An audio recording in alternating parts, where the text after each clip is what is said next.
transtorno de déficit de atenção e hiperatividade. Gente, os pombos voltaram. Nesse vídeo eu conto tudo sobre como foi ser diagnosticada e muito mais.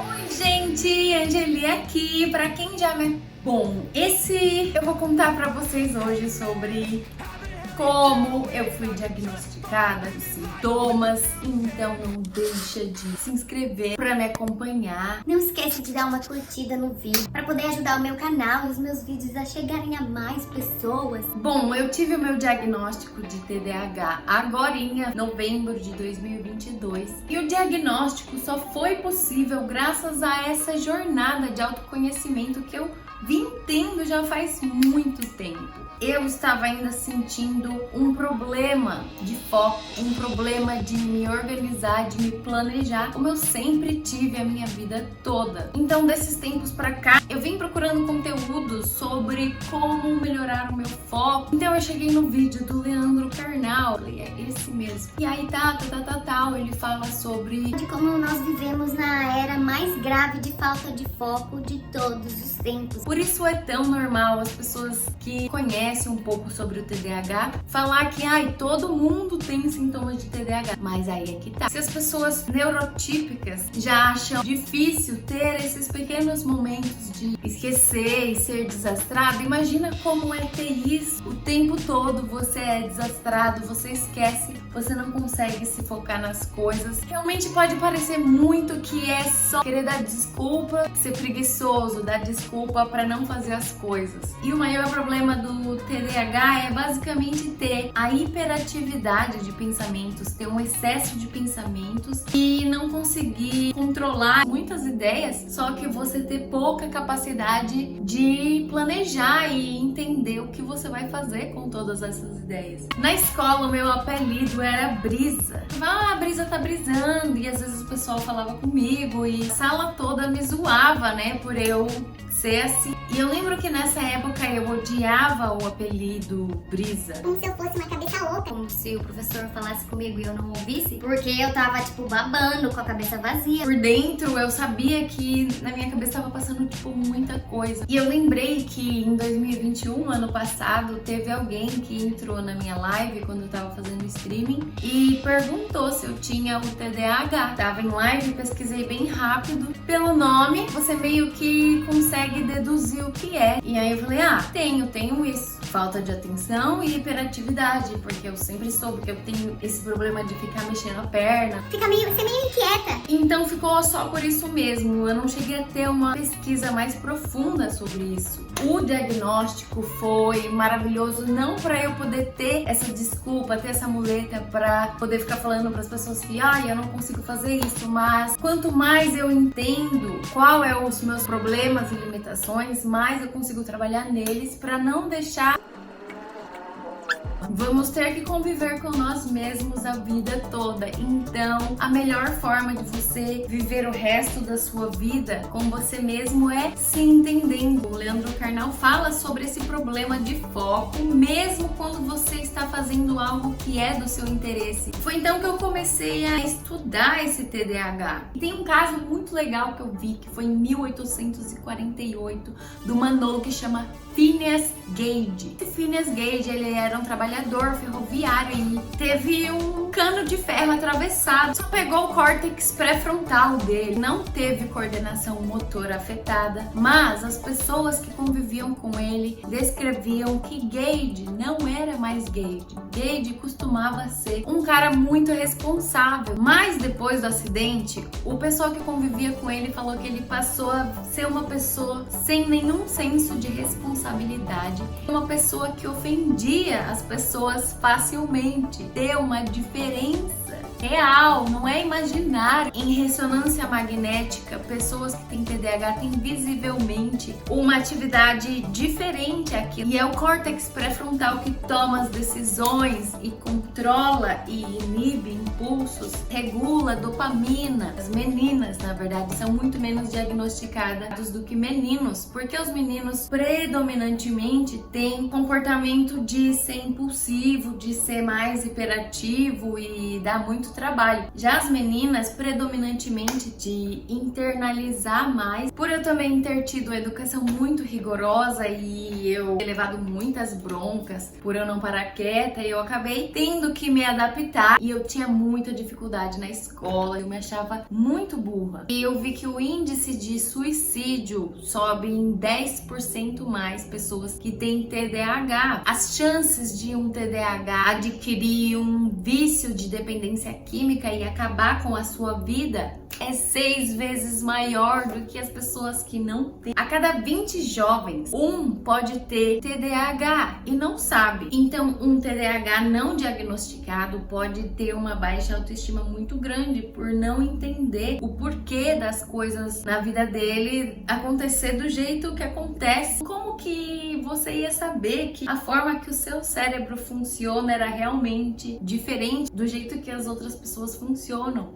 Eu não entendia como que a minha amiga conseguia fazer a tarefa de casa e estudar para prova por conta própria, sem ninguém precisar obrigar ela. Eu sempre deixando pro último minuto, ou fazia o trabalho que eu precisava ser feito, tipo, muito antes e com muitos detalhes, ou eu deixava pro último minuto e ficava uma porcaria. E a memória do TDAH é muito ruim, porque é muita coisa que passa na cabeça da mesma pessoa e ela acaba não lembrando de tudo. Ela acaba perdendo muita coisa muito rápido. E eu lembrei de vários micão que eu passava que eram realmente fora do comum. Teve uma vez no refeitório que eu acabei quebrando uns 9 copos de vidro de uma vez só e eu nem lembro como. É um constante me machucando aqui e ali e depois no final do dia eu nem saber aonde que eu arrumei esses machucados, porque eu tô sempre correndo. A gente tem um negócio de distorção do tempo, a gente não tem uma noção de tempo muito boa. Então às vezes eu vou muito rápido focado em fazer uma coisa e às vezes eu devo sair atropelando e batendo nas coisas e nem percebo, porque se eu paro eu sei que eu vou acabar esquecendo, eu acabo não fazendo, então eu tenho que ir na missão. Então a pessoa sem TDAH consegue ter essa mínima disposição de ir fazer as coisas que precisam ser feitas, mas quem tem TDAH tem menos dopamina sendo liberada, então inconscientemente essa pessoa tá o tempo todo procurando fontes de dopamina imediata, então ela não consegue se focar muito bem em alguma coisa para trazer benefícios no futuro. Então quem tem TDAH tem essa tendência a se viciar em pequenas fontes de dopamina, independente do que seja. Tive esse problema de compulsividade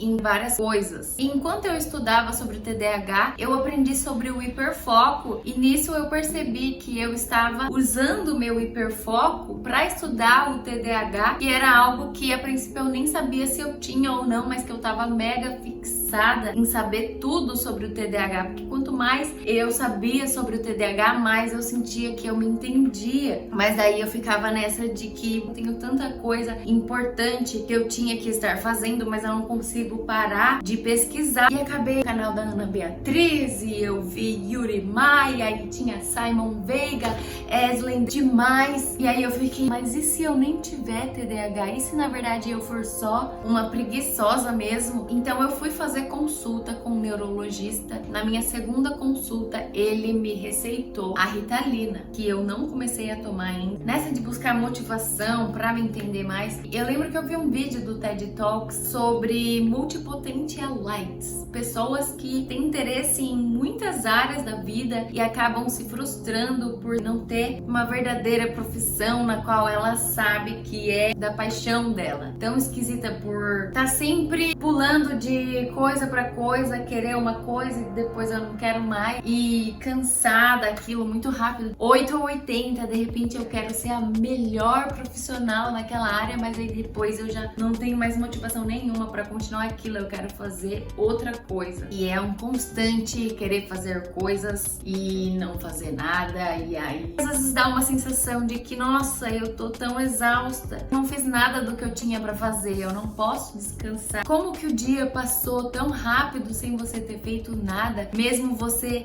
sabendo o que você precisava fazer? Sem ter essa regulagem mínima de dopamina no cérebro, as pessoas não vai ter pique, às vezes, de ir lá até sei lá onde pra fazer não sei o que. Então, por isso que muitas coisas que às vezes é tão simples pra uma pessoa normal, acaba sendo tão difícil e complicado pra uma pessoa que é TDAH, porque é muito forte. Muito do que eu achava que era meu não era. Então eu entendi o porquê de muitas vezes na minha infância eu senti que eu era muito sem noção mesmo. Às vezes inventar umas brincadeiras nada a ver, que eu só percebia que era nada a ver depois que eu fazia. E aí eu ficava, nossa, eu sou realmente muito sem noção. Eu entendi também a parte de eu ter sofrido bullying na infância. Achava que era porque eu era asiática, mas eu ficava tipo, isso não faz muito sentido. O meu primeiro problema de rejeição foi na pré-escola, e aí tinha o grupo das meninas, aí eu falei, eu posso ficar com vocês? Aí elas falaram, não. Você não pode, porque no nosso grupo todas as meninas já perderam o dente de leite e o seu ainda não caiu. Aí eu fiquei, tá bom. Aí no dia seguinte o meu dente tinha caído, daí eu falei, o meu dente caiu, agora eu Posso ficar com vocês? E aí elas falaram que não ainda. E depois disso eu lembro que eu tinha entrado em outra escola e foi aí que eu tinha sofrido bullying. O TDAH tem esse problema com rejeição. Além do TDAH ter problemas, o controle emocional mais afetado. Eu vim tentando trabalhar como depressão. Essas oscilação de humor era do TDAH. É realmente muito novo pra mim, começando a trabalhar, me organizar, tentar achar formas de me adaptar. Pessoas com TDAH precisam estar sempre com lista, precisa estar sempre anotando tudo para não esquecer. Isso é algo que eu meio que já vim me adaptando ao longo da minha vida. Por exemplo, fazer uma leitura sempre foi muito difícil para mim. Pegar um livro e ler, porque eu sempre me perco muito rápido. Eu sempre tinha que ler muitas vezes. Meu pai Me ensinava a ler da mesma forma que ele fazia, que é pegar um livro e grifar ele, fazendo quadradinho, bolinha e intercalar entre bola e riscos. Então, quando eu precisava ler, eu conseguia ler, mas o meu livro ficava tudo rabiscado. Eu só conseguia aprender quando eu realmente escrevia. Teve uma época que eu estudei para enfermagem, fiquei 2 anos fazendo enfermagem. Eu ia bem nas provas, mas na aula eu lembro que eu não aprendia nada. Mas eu pegava a matéria da faculdade, pesquisava em casa e fazia um resumo. Então, sabendo que eu tenho esse TDAH, é algo que vai estar constantemente na minha vida, você se entendendo tem que se adaptar e se manter nas rotinas. Então, eu tô tentando ser firme, ter uma rotina que me ajude a manter-me organizada, porque é realmente organizar, tudo. Então é muito importante que cada um se conheça e se entenda. Porque muitas vezes a pessoa não parece que é TDAH, o que é hiperativo é o cérebro. Às vezes a pessoa tá lá parada, mas a cabeça tá frio.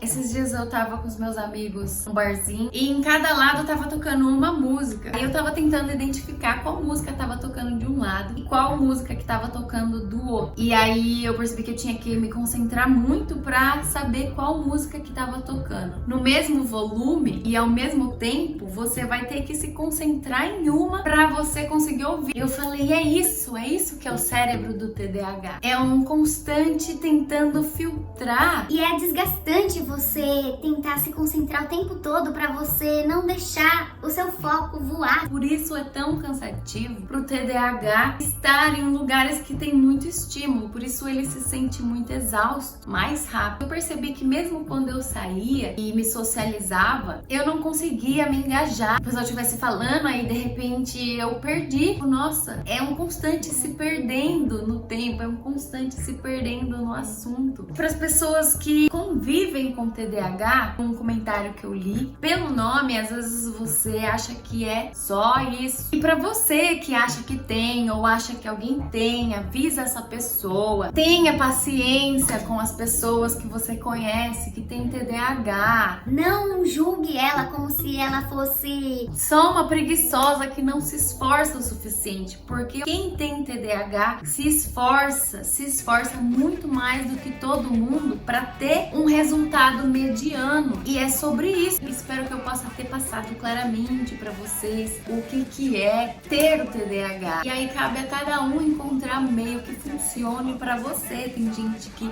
precisa de medicamento, tem gente que consegue se adaptar sem medicamento nenhum. Só o medicamento não ajuda, tem uma força de vontade assim grande, porque senão você realmente acaba não conquistando nada na vida porque você é muito avoado. O TDAH, ele não é burro. A parte que aprende funciona, é só questão de botar em ação. Então, para as pessoas que acham que não, todo mundo tem TDAH, acha que é só uma falta de esforço. Não é uma questão de querer ficar se explicando. A real é que as pessoas realmente não estão nem aí. Mas quem realmente quer entender e precisa entender, uma hora vai ter que entender. Então, gente, eu espero que esse vídeo possa chegar nas pessoas que precisam. Se você gostou, você aprendeu alguma coisa, não deixa de dar um joinha para me ajudar e motivar o canal a ir mais para cima. Não deixa de comentar, tá bom? O que você achou. E até o próximo vídeo.